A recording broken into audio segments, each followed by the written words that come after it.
Hello friends, इस video में हम बात करेंगे company called vintage coffee. So vintage coffee basically same peer group है जो कि आपका दूसरी कॉफ़ी का ग्रुप है, जैसे सीसीएल करके कंपनी है। सो ये बेसिकली क्या करती है, कंपनी कॉफ़ी पाउडर बनाती है और बेचती है। एंड इनका मेजर बिजनेस जो आता है वो एक्सपोर्ट से आता है। Now gradually they are coming into the retail distribution as well.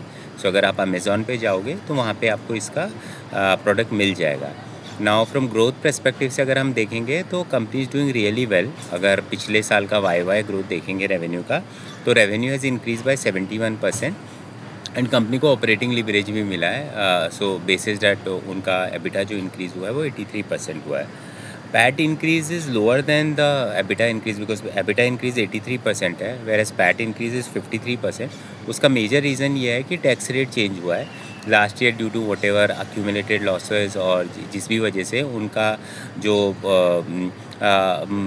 Tax rate था वो 9% था, जो कि इस बार 25% है। सो उस परस्पेक्टिव से अगर देखेंगे तो पैट का ग्रोथ लोअर है, but this was one time. Next year let suppose अगर उनका एबिटा का ग्रोथ अगेन 83% होता है या सेम लाइन पे होता है, तो PAT growth will be on the same level.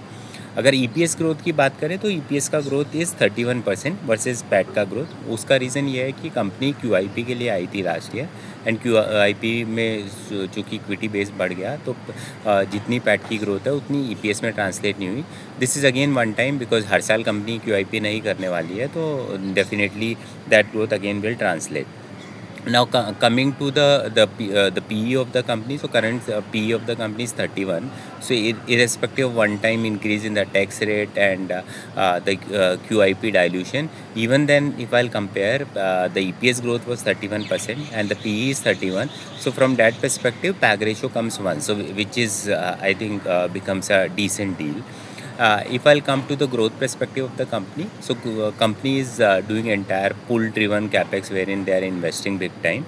So उनका अभी दो तरह का कॉफ़ी होता है, वन इज़ स्प्रे ड्राइड।